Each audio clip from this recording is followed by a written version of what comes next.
Good morning विद्यार्थी मित्रों, केम छो? मजामां?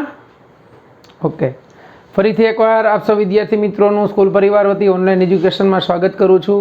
आज आप स्टान्डर्ड 11 चैप्टर 4 लेक्चर नंबर 9 में મળીએ છીએ। ओके विद्यार्थी मित्रों, हूँ एवी आशा राखी सकूँ कि आप 8 विडियो जे छे व्यवस्थित जोया हशे। बराबर। आज आपणे लेक्चर नंबर 9 ની અંદર आम जो तो टॉपिक जे तमारो बुक्सनो 4.7 समतल में गति है। आम टॉपिक में वांच्या पछी तो एवुं थाय के खरेखर समतल में गति चेप्टर जे छे ए અહીંથી શરૂ થતું હશે। बराबर, हकीकत में एवुं નથી। ओके, लास्ट लेक्चर ની અંદર આપણે જે ચર્ચા કરી હતી એ સદિશોના બેઝિક સરવાળાની વાત કરી હતી અને સદિશોના બેઝિક સરવાળામાં બે રીત હતી। એક આલેખની રીત જે આપણે સદિશોના સદિશ ગુણાકાર ભાઈ સરવાળા જોયા હતા, એક આલેખની રીત ને એક मतलब ત્રિકોણની રીત ને એક સબાચકોની રીત। પછી આપણે આલેખની રીત જોઈ હતી, પછી સદિશોના સરવાળાના ઘટકોની રીતે કર્યા। એટલે એના ઘટકો મળે, દ્વિપરિમાણ હોય તો 2 ઘટકો મળે, ત્રિપરિમાણ હોય તો 3 ઘટકો મળે, તો એના સરવાળા બાદ બાકી એની ચર્ચા આપણે કરી હતી। કોઈ પણ સદિશ એ તમને આમ આપ્યો હોય, એ આમ આપ્યો છે 3i + 4j। એનો મતલબ એવો થયો કે આ સદિશ એના 2 ઘટકો છે, એક x ઘટક છે અને બીજો એ જ સદિશનો y ઘટક છે। આ સદિશ એટલે એના ઘટક એટલે આ સદિશનું અદિશ મૂલ્ય થયું। આનું મૂલ્ય મારે જોતું હોય ને સદિશ એનું, તો એ આપણે સૂત્ર મેળવ્યું તો એના ઘટકોના વર્ગના સરવાળાનું વર્ગમૂળ થાય। એ x², આવું આપણે દ્વિપરિમાણમાં વિભાજન વખતે જોયું હતું। આ કોઈ પણ સદિશનું મૂલ્ય આમ મળે। સબાચકોની રીતે એના પરિણામી સદિશ, આ રિઝલ્ટ વેક્ટરનું સૂત્ર આપણે જોયું હતું, જે કોઈ પણ ખૂણા માટે લખી શકીએ a² + b² + 2ab cos θ। આવું આપણે જોયું હતું। આને રિલેટેડ દાખલા જોયા હતા।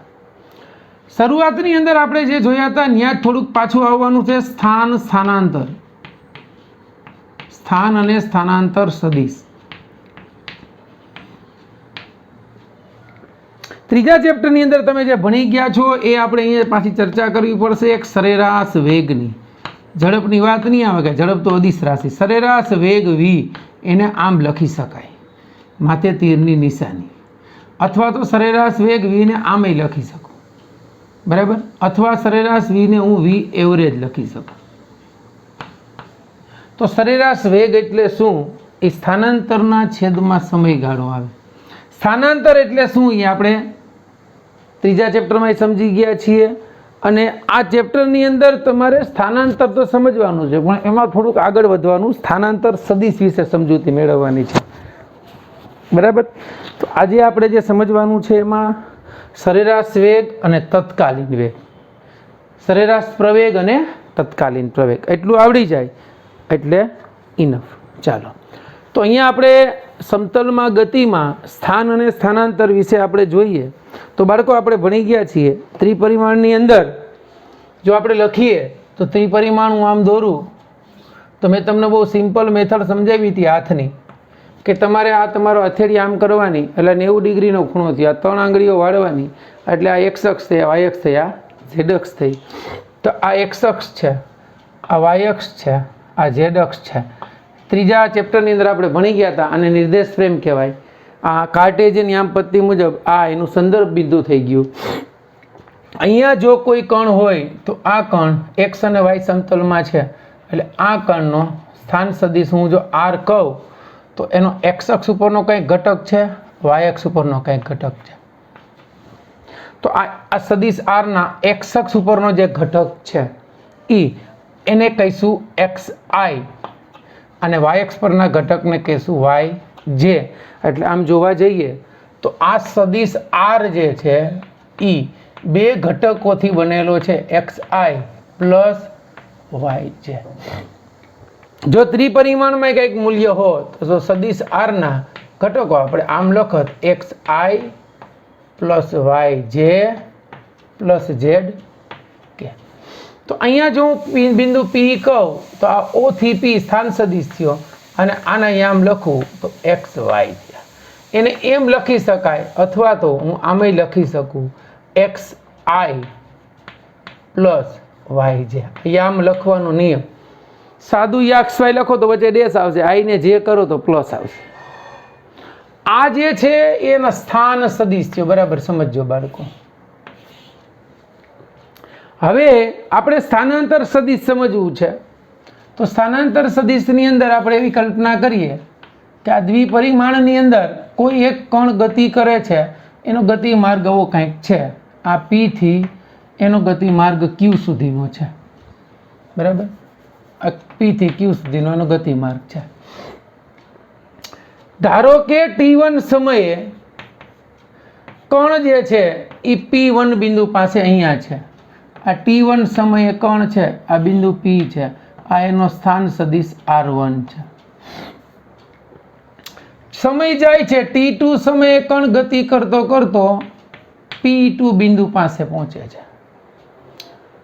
એટલે એ કણ ગતિ કરતો કરતો અહીંયા પહોંચી ગયો. અહીંયા T2 સમય છે ત્યારે બિંદુ P2 છે, આ બિંદુ P1 છે. તો અહીંયા એનો સ્થાન સદિશ જે તે સમયનો R2 છે. એટલે P2 બિંદુ પાસે P1 બિંદુ પાસે હતો ત્યારે સ્થાન સદિશ એનો R1 હતો. અહીંયા P2 બિંદુ પાસે એનો સ્થાન સદિશ R2 હતો. આપણે આના લાસ્ટ લેક્ચરમાં આની ચર્ચા કરી હતી થોડીક. અને આ જે છે એ મને મળ્યું ડેલ્ટા R. તો આ સ્થાનાંતર સદિશ મળ્યો બાળકો. તો આનો સ્થાનાંતર સદિશ જે ગતિ માર્ગ P1 થી P2 સુધીનો થયો એનો સ્થાનાંતર સદિશ એને આપણે કહેશું ડેલ્ટા R. અને ડેલ્ટા R એટલે સ્થાનાંતર એટલે અંતિમમાંથી પ્રારંભિક બાદ. એટલે delta R is equal two R2 minus R1 મળ્યું. હવે તમારે અહીં જોવું તો બહુ સરસ મજાનો કોન્સેપ્ટ છે, યાદ રાખજો. આ સદિશ R1 છે, યાદ રાખજો બાળકો. આ સદિશ R2 છે. આને હું કહું માઇનસ R1 અને આને કહું માઇનસ R2. ધ્યાન આપજો, હવે તમને ખબર પડી જશે કે R2 માઇનસ R1 સદિશ મારે લખવો છે. તો આપણે સદિશમાં ભળી ગયા R2 ની અંદર R1 માઇનસ ઉમેરવાનો છે. ચાલો, સદિશ R2 જ્યાં દેખાય એમાં R1 ઉમેરો, R2 આ રહ્યો. નીચે થોડુંક ઉમેરું છું, R2 છે. એમાં R1 માઇનસ R1 આ છે, એના હેડમાંથી ઉમેરો માઇનસ R1 ને ઉમેરો. એટલે આ જે સદિશ મળ્યો મને આ R1 છે, ઉમેરો એટલે આ સદિશ મળ્યો એ મળ્યો R2 માઇનસ R1. એટલે આની દિશા અને આની દિશા બાળકો મળતી આવે છે. કારણ કે આ R2 આપણો સદિશ મોટો છે. જો એવડો દોરવો પડે ને, આપણે એવડો નથી દોર્યો, માટે હજી R2 નામ લંબાવો એટલે આમ થયો. એટલે આ મળી ગયો તમારો ડેલ્ટા R. બંનેની દિશા એક થઈ. હવે જો R1 માઇનસ R2 કરો તો આ દિશા બદલાઈ જાય, એટલે આમ આવે. આ ખાસ ધ્યાન રાખજો, આ 2 વર્ષ સમજવાનું છે. ઓકે, હવે અહીંયા આપણને ડેલ્ટા R મળી ગયો, R2 માઇનસ R1. તો આપણે અહીંયા તમે જોવા જાઓ તો R1 ના યામ લખો સ્થાન સદિશ મુજબ. તો R1 અહીંયા હતો તો x યામ કાંઈક હશે, y યામ કાંઈક હશે. તો એના યામ લખું x1i પ્લસ y1j. T2 સમય કણ અહીંયા આવ્યો છે, એનો સ્થાન સદિશ R2 છે. R2 ના યામ લખું છું હું x2i પ્લસ y2j. એ અહીંયા મૂકો એટલે તમને સ્થાન સદિશ મળ્યો. આના યામ x2i plus y2j minus x1i plus y1j. તો delta R is equal two આ સ્થાનાંતર સદિશ આપણને x માંથી x યામ બાદ કરો, પહેલામાંથી x2 માઇનસ x1 કોમન નીકળી ગયું i plus y2 minus y1 અહીંયા મળી ગયું j. તો ડેલ્ટા x થઈ ગયો ને ડેલ્ટા y થયો. એનો મતલબ શું થયો?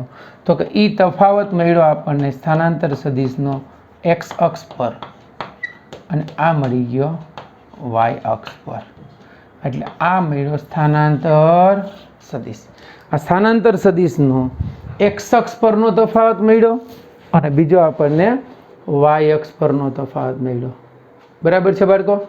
તો એક્સ અક્ષ પરનો તફાવત એને કહેવાય ડેલ્ટા એક્સ, તો વાય અક્ષ પરનો તફાવત એને કહેવાય ડેલ્ટા વાય. અહીંયા તમે જુઓ તો તમને ખ્યાલ આવશે કે અહીંયા જે હતું એને આપણે x1 કીધું, અહીંયા પહોંચ્યું એને x2 કીધું, એટલે કાંઈક અંતર હોય, ધારો કે 1 2 3 4 5 6 અને 7, તો અહીંયા કેટલું મૂલ્ય આવ્યું ગણતરી માટે 3 અને એ કેટલું આવ્યું 7. એ જ રીતે વાય અક્ષ ઉપર 1 2 3 4 અને 5 6 7 8 અને 9, તો વાય અક્ષ ઉપર અહીં આવ્યું. આ તમારું હતું y2, આ હતું y1. આ ઓરિઝોન હતું, ઉગમ બિંદુ ઓરિજિનમાં 0 0. ખબર પડી બાળકો? તો એક્સ અક્ષ ઉપર એટલું અંતર કપાણું, વાય અક્ષ ઉપર એટલું અંતર કપાણું, એટલે એનું પરિણામી સ્થાનાંતર મળ્યું delta X I plus delta Y જે. તો આ જે છે એ થયો એનો સ્થાનાંતર સદિશ, એનું મૂલ્ય તમને છે એ મળ્યું. ઘણી વખત x2 ને x ડેશ કહે અને x1 ને x કહે, તમારે બુકમાં કદાચ એવું દર્શાવેલું છે તો એ ચાલે. એટલું ક્લિયર થયું બાળકો?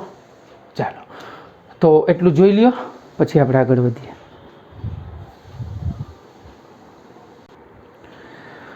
ઓકે વિદ્યાર્થી મિત્રો, તો આપણે સ્થાનાંતર સદિશ ડેલ્ટા આર નું સૂત્ર મળ્યું. Delta R is equal to delta X I plus delta Y J. આવું સ્થાનાંતર સદિશનું સૂત્ર મળ્યું.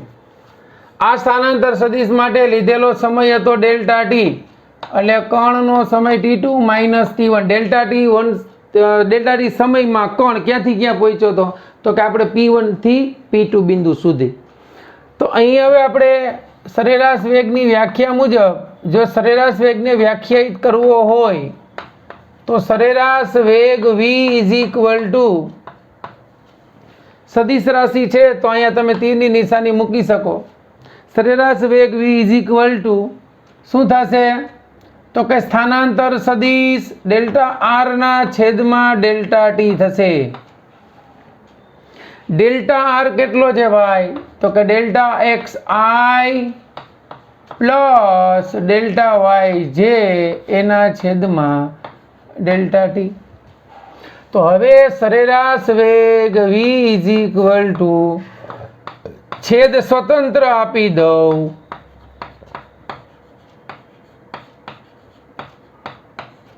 થઈ ગયું. તો ડેલ્ટા એક્સ ના છેદમાં ડેલ્ટા ટી એટલે તો વેગ v થાય, તો સદિશ v ઇઝ ઇક્વલ ટુ આ થઈ ગયો ડેલ્ટા v નો x ઘટક પ્લસ આ થઈ ગયો ડેલ્ટા v એનો y ઘટક. આ તો તમને વેગના ફેરફારના ઘટકો મળી ગયા કે x અક્ષની દિશામાં વેગમાં કેટલો ફેરફાર થયો અને y અક્ષની દિશામાં વેગમાં કેટલો ફેરફાર થયો. હવે ડેલ્ટા એક્સ ના છેદમાં ડેલ્ટા ટી, હવે અહીંયા ધ્યાન આપજો બાળકો, આમ ન લખવું હોય તમારે તો અહીંયા સીધું લખી શકીએ. આપણને ખબર છે કે ડેલ્ટા એક્સના છેદમાં ડેલ્ટા ટી, એમાં જો લિમિટ ડેલ્ટા ટી લક્ષ ટેન્સ ટુ 0 લઈએ તો આ ડેલ્ટા એક્સના છેદમાં ડેલ્ટા ટી સાદી ભાષામાં કહીએ તો આ બધુંય નીકળી જાય, એની જગ્યાએ સીધું થઈ જશે ડિફરન્શિએશન dx બાય dt. અને dx બાય dt એટલે આમ તો આ સમીકરણ આપણે સીધું લખી ન શકીએ, કારણ કે dx બાય dt એટલે વેગ થાય. આ વેગનો x ઘટક થયો, આ વેગનો y ઘટક થયો, એનો ફેરફાર થયો, આમ તો ચાલે. પણ હવે dx ના છેદમાં dt એટલે આને વચાય x નું t ની સાપેક્ષે વિકલન.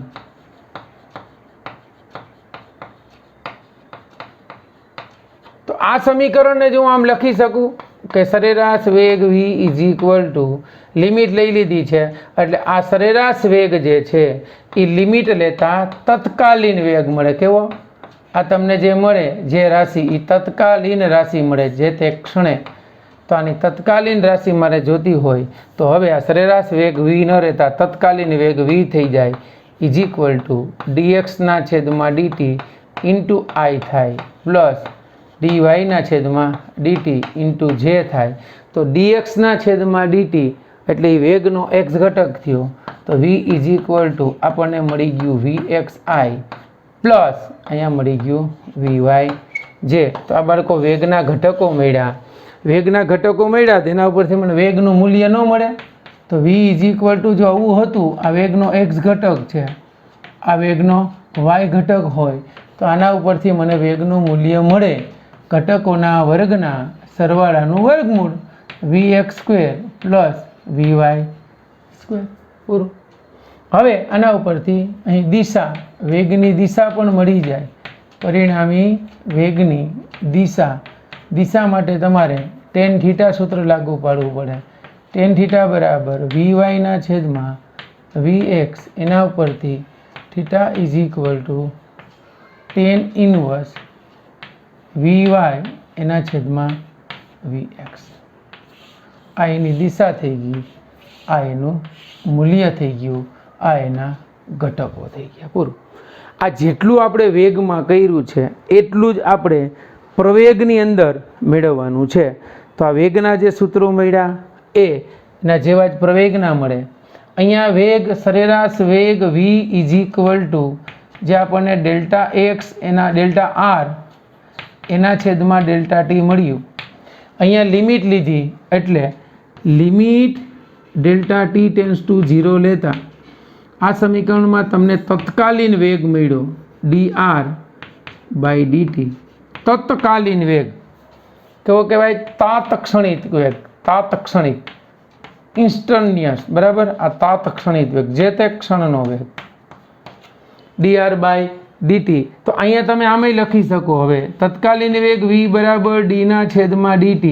તો r ના ઘટકો તમે લખી શકો સીધા xi પ્લસ yj.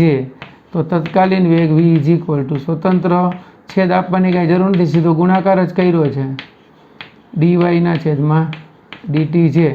એટલે આ તમને વેગના જ ઘટકો મળ્યા vxi પ્લસ vy છે. ખબર પડી કે ના પડી? બસ આવા પ્રવેગના મેળવીશું. ક્લિયર બાળકો? તો આ તમને મળ્યું જે સરેરાશ વેગમાંથી તત્કાલીન વેગ કેમ મળે એ. ઓકે, ચાલો જોઈ લ્યો. ચાલો જુઓ, અહીંયા આપણે હવે વેગનું સૂત્ર તો ચાલો મળી ગયું, આપણને મળી ગયું vxi પ્લસ vy/. એની દિશા આપણને ખબર પડી ગઈ. તો મળે કેમ? ધ્યાન આપજો, આપણે આકૃતિ ઉપરથી સમજીએ વ્યવસ્થિત. આ x અક્ષ છે, એની y અક્ષ છે. આ કણનો ગતિપથ છે. આ ગતિપથ તમે ગમે એમ લઈ શકો, બરાબર, જેમ લેવો એમ. અહીંયા કણ p1 બિંદુ લીધું હતું, આ સ્થાન સદિશ r1 કીધો હતો. અહીંયા p2 બિંદુ લીધું હતું, આ સ્થાન સદિશ r2 કીધો હતો. આ જે મને મળ્યો એ ડેલ્ટા r મળ્યું હતું. તો અહીંયા આપણે સમય જુઓ તો ડેલ્ટા t1 જેટલા સમયગાળામાં એ સ્થાનાંતરને હું ડેલ્ટા r1 કહું છું. કેમ? તો કે મારે સમય નાનો કરતો જવો છે, ડેલ્ટા ટી ટેન્સ ટુ 0 તરફ લઈ જવો છે, બરાબર. 0 કરવા માટે ડેલ્ટા આર કેવું થશે? નાનું મળતું જશે. એ નાનું મળે એટલે કેવું? તો હજી અહીં આકૃતિ નેક્સ્ટ દોરું હું, તો પછીની આકૃતિમાં હું એમ કહી શકું કે આ એનો કણનો ગતિપથ જે હતો એમાં આ સ્થાન સદિશ જે છે એ r1 કહી દઉં અને આ સ્થાન સદિશ જે છે એ r2 કહું. તો સમયનો ગાળો નાનો કર્યો એટલે ડેલ્ટા આર જે છે એ મને હજુ નાનો મળ્યો. તો આ જે છે એને આપણે એમ કહીએ કે ડેલ્ટા 2 સમયમાં એનું સ્થાનાંતર સદિશ મળ્યો, ડેલ્ટા r2 મળતો ગયો. અહીં બંને જગ્યાએ વેગની દિશા એ ડેલ્ટા r2ની દિશામાં હશે. ક્યાં? ડેલ્ટા આરની દિશામાં હશે. વેગની દિશા એ ડેલ્ટા આરની દિશામાં હશે. હજી આ સમયગાળો નાનો કરતો જાઓ, નાનો કરતો જાઓ, નાનો કરતો જાઓ, તો હજી આ જ ગતિપથ માટે સમયગાળો આ એક સ્થાન સદિશ r2, આ ડેલ્ટા r એટલો મળે. હજી હું નાનો કરું સમયગાળો તો આ જ ગતિપથ છે, એમાં r1 છે, આ r2 છે, તો આ ડેલ્ટા r એટલો નાનો મળે. આ r1 છે, આ r2 છે. એક સમય એવો આવે કે આ સમયગાળો નાનો કરતાં કરતાં આ ગતિપથના આ બિંદુ પાસે વેગ જે મને મળે એ અહીંયા મળે. આ જે તે બિંદુ પાસે વેગ મળી ગયો. આ વેગ જે છે ને એ તાત્ક્ષણિક વેગ થયો, તત્કાલીન વેગ. આ બિંદુ પાસે એનો તત્કાલીન વેગ અને સરેરાશ વેગ બંને કેવા હશે? સરખા હશે. તો આ તાત્ક્ષણિક બિંદુ પાસે વેગ સ્પર્શકની દિશામાં હશે. સમયગાળો એટલો સૂક્ષ્મ લેતા જાઓ. આપણે વિકલનની અંદર સરસ જોયું હતું અને ત્રીજા ચેપ્ટરની અંદર પણ તાત્ક્ષણિક વેગનું ઉદાહરણ જોયું હતું કે સમયનો ગાળો નાના કરતા જાઓ, નાનો કરતા જાઓ, નાનો કરતા જાઓ તો તાત્કાલિક વેગનું મૂલ્ય એ સરેરાશ વેગના મૂલ્ય જેટલું મળે છે. તો આ જે છે બાળકો એ તત્કાલીન વેગની ચર્ચા થઈ. અહીંયા સમયગાળો સૂક્ષ્મ કરતા જાઓ. જો સમયગાળાઓ આપણે લઈએ તો અલગ અલગ delta T1, delta T2, delta T3, delta T4 અને આને અનુરૂપ સ્થાનાંતર લેવું હોય તો delta R1, delta R2, delta R3 up to delta R4 up to અતિ સૂક્ષ્મ કરતા જઈએ તો આજે R અને Tનો સમયનો ગુણોત્તર જે છે એ લગભગ એની લિમિટ ડેલ્ટા T → 0 કરો ત્યારે આ ફેરફાર અતિ સૂક્ષ્મ થઈ અને શું થઈ જાય dr/dt થઈ જાય. આને કહેવાય તત્કાલીન વેગ. ક્લિયર બાળકો? તો અહીંયા હર વખતે વેગ જે છે એ ડેલ્ટા આરની દિશા, અહીંયા વેગ આમ હશે, અહીંયા વેગ આમ હશે, અહીંયા ડેલ્ટા આરની દિશામાં હશે, અહીંયા ડેલ્ટા આરની દિશામાં હશે. અહીંયા આર અતિ સૂક્ષ્મ થઈ ગયો એટલે વેગની દિશા જે છે એ જે તે બિંદુ પાસે એ તમને સ્પર્શકની દિશામાં મળે છે. હવે કણ જે બાજુ જતો છે એ બાજુનો સ્થાનાંતર સદિશ થતો જશે તો વેગ પણ એ જ દિશામાં આપણને મળશે. ચાલો એટલું જોઈ લ્યો. હવે પછી આપણે પ્રવેગ સમજીએ. ચાલો બાળકો, હવે આપણે જેમ ત્રીજા ચેપ્ટરમાં સમજાતા પ્રવેગ એમ અહીંયા આપણે સદિશમાં પ્રવેગ સમજવાનો છે. પ્રવેગ એટલે એક્સેલરેશન. પ્રવેગ સદિશ રાશિ છે. પ્રવેગ એટલે શું? તો કે વેગના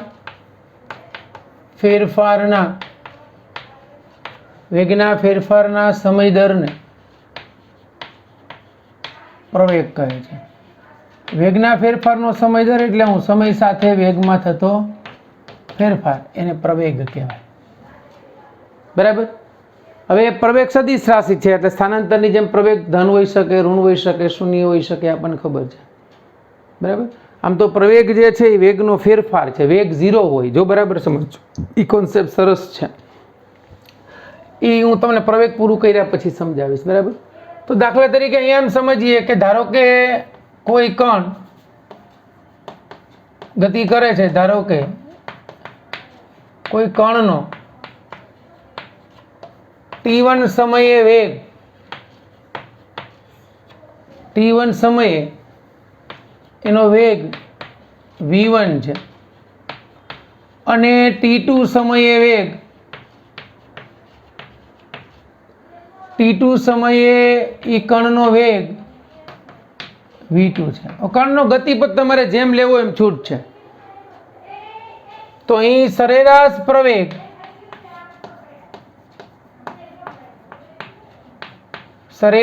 પ્રવેગ એ ઇઝ ઇક્વલ ટુ પ્રવેગ એટલે વેગનો ફેરફાર એટલે ડેલ્ટા v એના છેદમાં ડેલ્ટા t.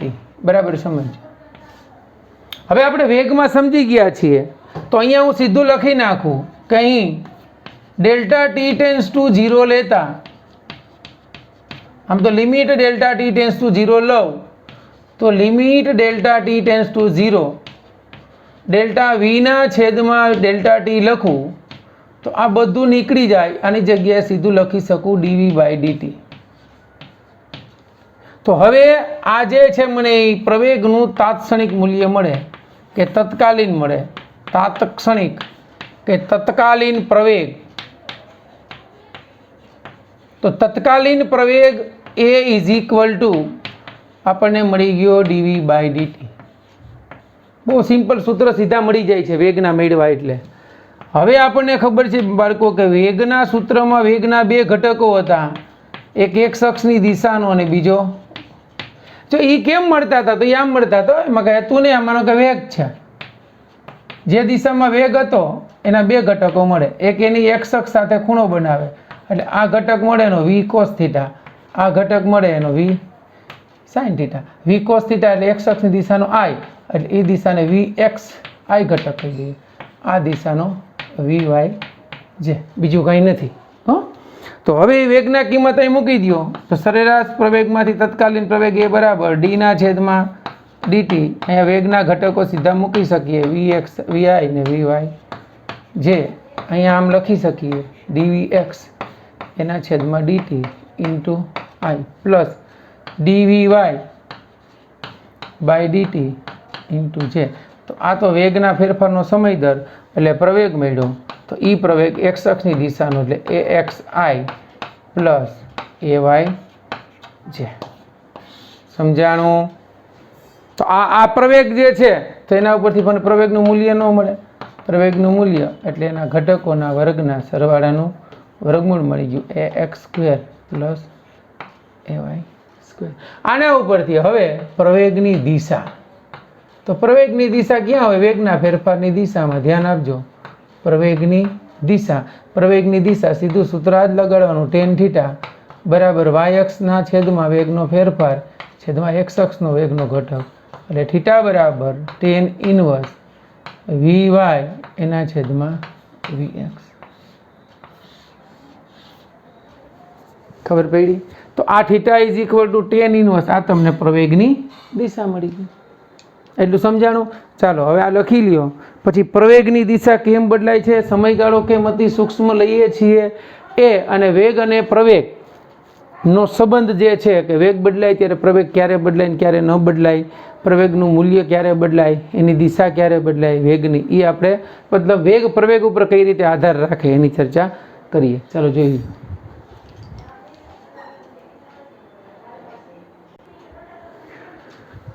ચાલો બાળકો, આપણને પ્રવેગ એના બે ઘટકો મળ્યા axi પ્લસ ayj. આની દિશા આપણને મળી ગઈ વેગની જેમ ટેન થીટા બરાબર ay ના છેદમાં ax.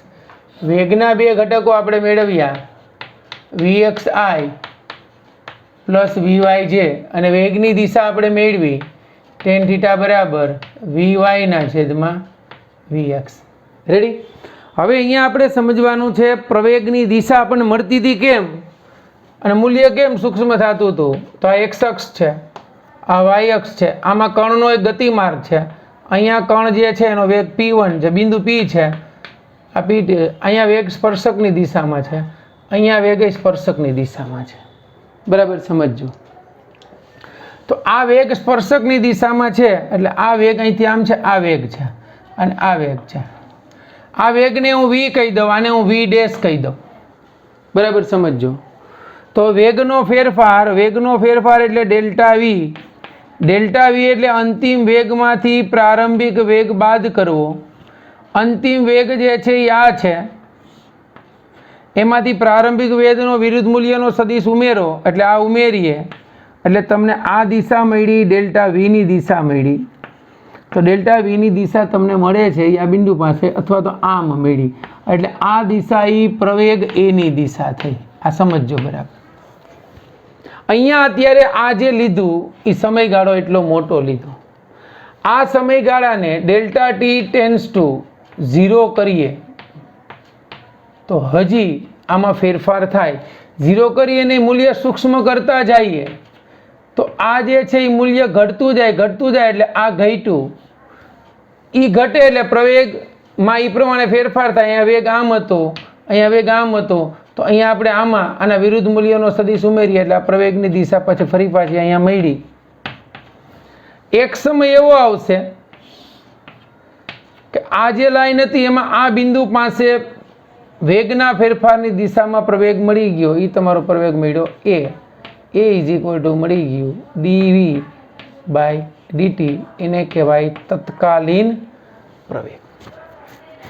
હવે પ્રવેગ માટે બહુ મહત્વની વસ્તુ બાળકો એ છે કે આપણે v ઇઝ ઇક્વલ ટુ લખીએ. જો સદિશ અહીં કે લખતો નથી અત્યારે, હું dx બાય dt લખીએ છીએ. પણ તમે જો વેગનું વિકલન કરો ને તો વેગનું વિકલન કરતાં તમને સીધો પ્રવેગ મળે છે. એટલે અહીંયા એમ લખી શકું કે અંતરનું, આપણે ત્રીજા ચેપ્ટરમાં જોયું હતું, આ અંતરનું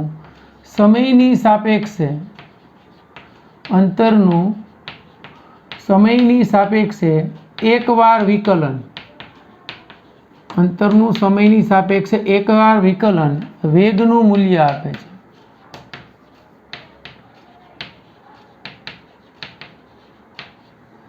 અહીંયા વેગનું અંતરની સાપેક્ષે વિકલન એકવાર વિકલન, જો બે જગ્યાએ એક વખત વિકલન કર્યું, એકવાર અંતરનું સમયની સાપેક્ષે કર્યું, બીજી વખત આપણે વેગનું સમયની સાપેક્ષે, અંતર નહીં હો, વેગનું સમયની સાપેક્ષે વિકલન પ્રવેગ આપે છે.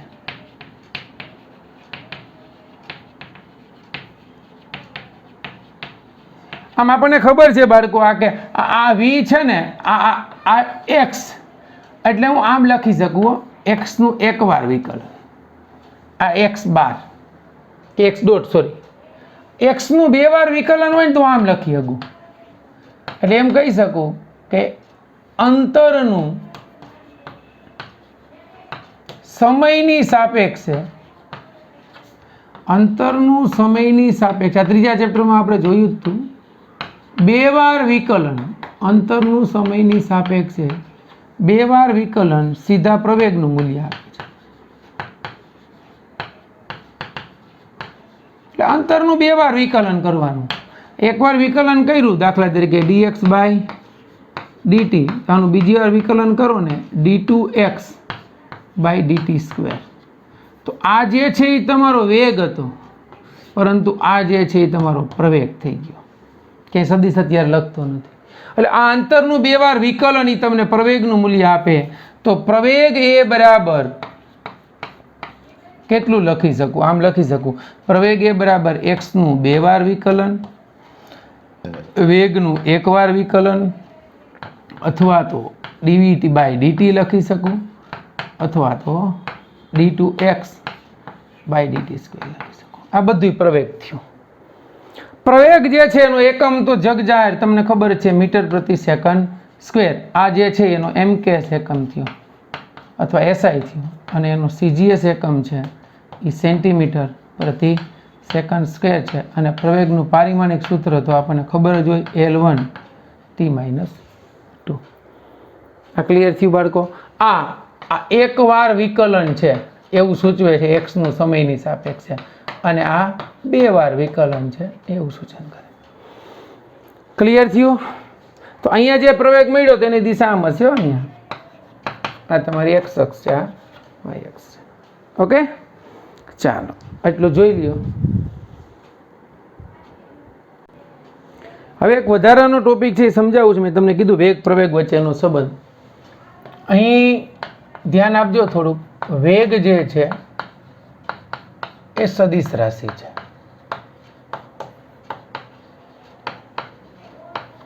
વેગમાં ફેરફાર ત્રણ રીતે થાય. એક પહેલું, વેગના માત્ર મૂલ્યમાં ફેરફાર.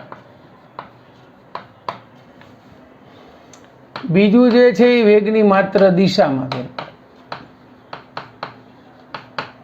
અને ત્રીજું જે છે એ વેગના મૂલ્ય અને દિશા બંનેમાં ફેરફાર. હવે વેગ બદલાય તો આપણને ખબર જ છે પ્રવેગ આરે સીધો સંબંધ છે વેગ પ્રવેગને. વેગના મૂલ્યમાં ક્યારે ફેરફાર થાય? ધ્યાન આપજો બરાબર. આ જે છે ને વન ડાયમેન્શન ગતિમાં પોસિબલ છે ખાલી.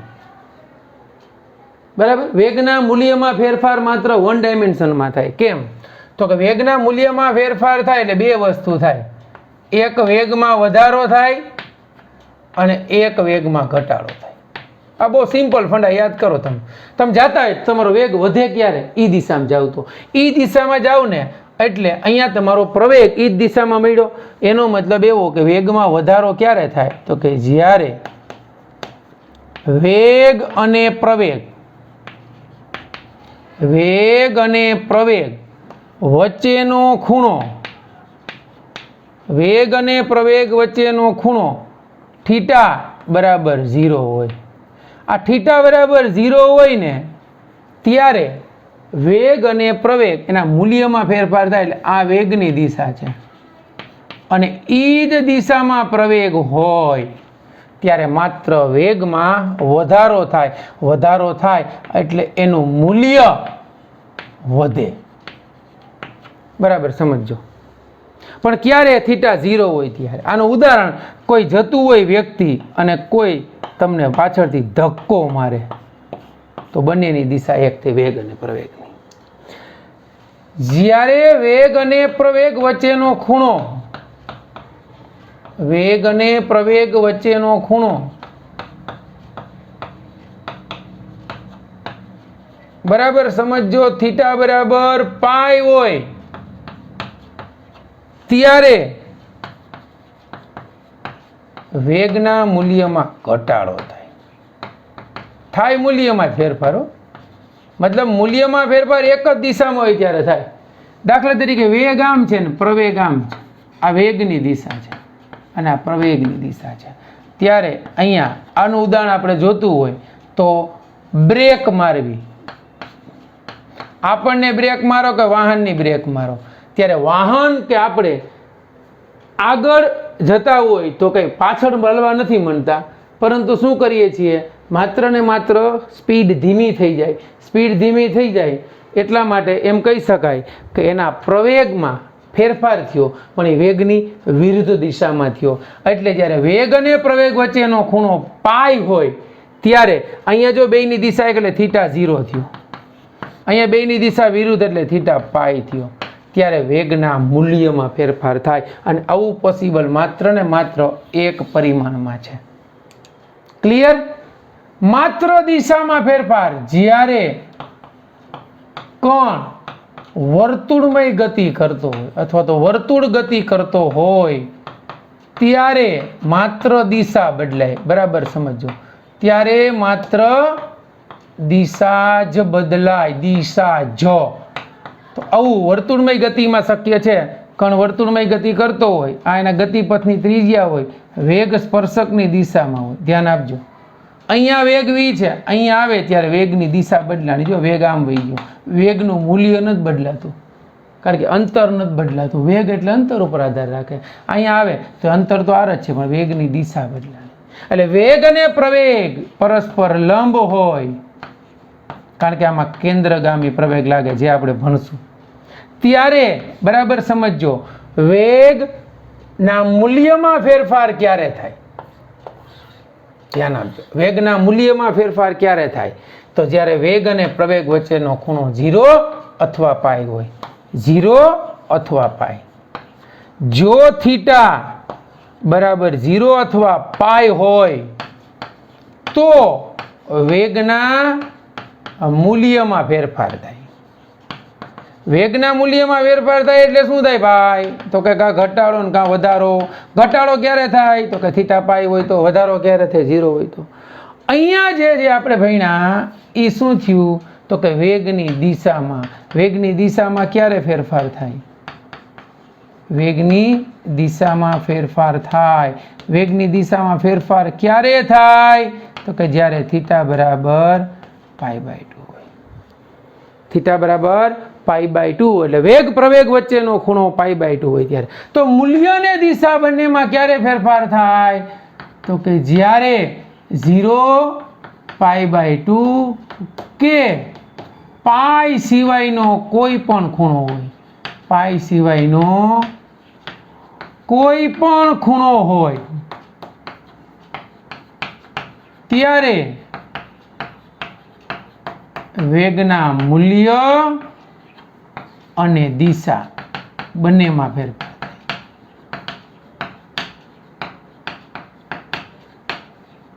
તો આપણને એમ થાય સર આવું ઉદાહરણ ક્યાં હોય? તો આપણને ખબર પડે કે જ્યારે વેગ અને પ્રવેગ વચ્ચે કોઈ પણ ખૂણો હોય. દાખલા તરીકે આપણે વેગ પ્રવેગ વચ્ચેનો થીટા ખૂણો લઈએ તો દાખલા તરીકે કોઈ દિશામાં વેગ v છે. ચાલો, ઈ વેગ v છે, અહીંયા એનો પ્રવેગ a છે. તો વેગ અને પ્રવેગ વચ્ચેનો ખૂણો કાંઈક આમ છે, આ વેગ છે, આ એનો પ્રવેગ છે, એની વચ્ચેનો ખૂણો થીટા છે. એનો થીટા મળ્યો ને એટલે વેગના પ્રવેગના બે ઘટકો મળ્યા. બાળકો, આ પ્રવેગનો ખૂણો થીટા થયો એટલે આ મળ્યો નહીં, પ્રવેગનો એ કોસ થીટા ઘટક મળ્યો. એ કોસ થીટા એટલે એને કહેવાય એ સમાંતર, અને આ ઘટક મળ્યો એ સાઇન થીટા. એ સાઇન થીટા એટલે કહેવાય એ લંબ. તો પ્રવેગના બે ઘટક મળ્યા, એ સમાંતર અને એ લંબ. સમાંતરને કારણે વેગનું મૂલ્ય બદલાય અને લંબ ઘટકને કારણે વેગની દિશા બદલાય. કારણ કે વેગના ફેરફારની દિશામાં પ્રવેગ છે એટલે સમાંતર ઘટક જે છે ને એ જ્યારે થીટા ખૂણ હોય વેગ પ્રવેગ વચ્ચેનો ત્યારે સમાંતર ઘટક વેગનું મૂલ્ય બદલાવે અને લંબ ઘટક વેગની દિશા બદલાવે છે. એટલું ક્લિયર થયું બાળકો? તો જ્યારે આ ખૂણો કેટલો, તો કે થીટા બરાબર 0, π/2 કે પાઈ સિવાયનો હોય, પાઈ સિવાય હોય ત્યારે સમાંતર ઘટકના એ સમાંતરના લીધે મૂલ્ય અને એ લંબના લીધે દિશા બદલાય છે. ક્લિયર બાળકો? એ સમાંતરના લીધે મૂલ્ય બદલાય છે અને એ લંબના લીધે દિશા બદલાય છે. ઓકે?